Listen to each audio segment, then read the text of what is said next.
ही time frame पर market में हमने एक लेवल बनाया क्योंकि मार्केट आज गैप अप ओपन हो रहा था। तो उस स्थिति को देखते हुए हमने मार्केट को हाउरली टाइम फ्रेम पर देखा, मार्केट जोन का ब्रेकआउट कर चुका है और मार्केट के ऊपर जाने की प्रोबेबिलिटी हाई है। लेकिन गैप अप ओपनिंग को देखते हुए मार्केट में अभी थोड़ा सा पुल बैक बाकी है, तो हम उस पुल बैक का वेट करना चाहिए या मार्केट को इस लेवल के ऊपर सस्टेन करने का वेट करना चाहिए। और यही हमारी सोच है, क्योंकि दोस्तों मार्केट जब गैप अप ओपन हो जाता है तो या तो पुल बैक लेता है या फिर वहीं से स्टार्ट हो जाता है। तो हमने इस लेवल को देखते हुए, इस लेवल के ऊपर सस्टेन हो गया है तो हमने एंट्री प्लान कर ली है। क्योंकि दोस्तों जब भी मार्केट बड़ा गैप अप या गैप डाउन होता है तो या तो मार्केट साइलेंट हो जाता है या ऊपर की साइड रैली करता है। पर इस जगह पे हमने जब मार्केट ओपन होने की फर्स्ट कैंडल देखी तो मार्केट में स्ट्रॉन्गनेस दिखाई दी और उस स्थिति को देखते हुए हमने ट्रेड में प्लान बनाया है अपर साइड का। लेकिन दोस्तों उसमें एक रिस्क भी है, क्योंकि मार्केट बड़ा गैप अप हुआ है तो पुल बैक बाकी था। तो हमारी इसी सोच को हम थोड़े कंफ्यूज रहे और हमारी एंट्री प्लान बना ली है, लेकिन हम हमारे साथ अड़े रहेंगे क्योंकि हमने इस लेवल के बेस पे एंट्री ली है। तो जब तक हमारे इस लेवल को मार्केट ब्रेक नहीं करता है तब तक हम एसएल हिट नहीं देंगे। थोड़ा सा एसएल का ध्यान रखेंगे, क्योंकि दोस्तों हमने कल भी आपको बताया था कि जिस बेस पर आप एंट्री ले रहे हो उस बेस को जब तक मार्केट ब्रेक नहीं करता है तब तक आप अपने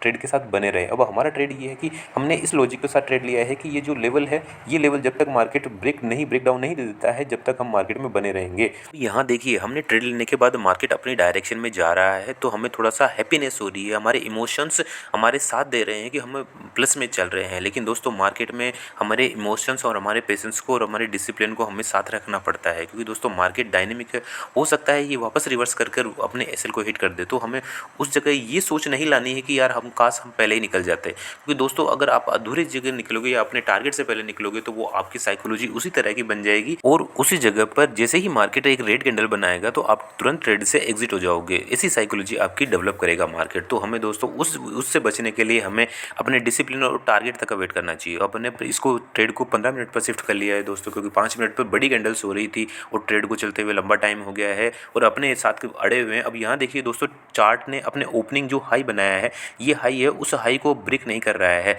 और यदि इसको ब्रेक करता है तो अपन अपने टारगेट आसानी से मिल जाएगा। अब देखिए दोस्तों, वहाँ जाने के बाद भी मार्केट नीचे आ गया है और ये लेवल है जो जब तक इस लेवल को ब्रेक करेगा जब ही हमारा कुछ होगा, टारगेट मिल सकता है। जब तक इस लेवल के नीचे है जब तक मार्केट को पेशेंसली वेट ही करना पड़ेगा, क्योंकि दोस्तों मार्केट को चलते हुए काफ़ी टाइम हो गया है।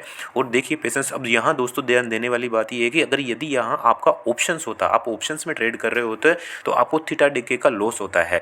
लेकिन हम यहाँ पर फ्यूचर ट्रेड कर रहे हैं दोस्तों, फ्यूचर में थोड़ा पैसा ज़्यादा लगता है लेकिन हम थीटा डीके और टाइम डीके से बच जाते हैं, उसमें लॉस हो जाता है। अब यहाँ हमारे मार्केट फेवर में चाहे धीरे धीरे चल रहा है या स्लो चल रहा है फिर भी हमें प्रॉफिट होता है, क्योंकि ऑप्शंस में टाइम डीके का पैसा होता है और मार्केट अगर स्लोली अपने डायरेक्शन में भी चलता है तो भी थीटा डीके की वजह से हमें लॉस हो जाता है। तो ऑप्शंस फ्यूचर्स में ये तो फ़ायदा है दोस्तों, थोड़ा पैसा ज़्यादा लगता है लेकिन हमें विनिंग प्रोबेबिलिटी हाई हो जाती है। और यहाँ दोस्तों यदि आप मार्केट से पैसा कमाने आए हैं तो आपको थोड़ा सा पैसा इन्वेस्ट भी करना पड़ेगा। अब यहाँ देखिए दोस्तों, पूरे 3 बजने वाले हैं तो मैं इस ट्रेड को यहाँ एग्जिट करना प्रेफर करूँगा। दोस्तों यदि आप भी मार्केट साइकोलॉजी सीखना चाहते हैं तो हमारे चैनल को सब्सक्राइब कर लीजिए और लाइक करना ना भूलें। सोच से ट्रेड।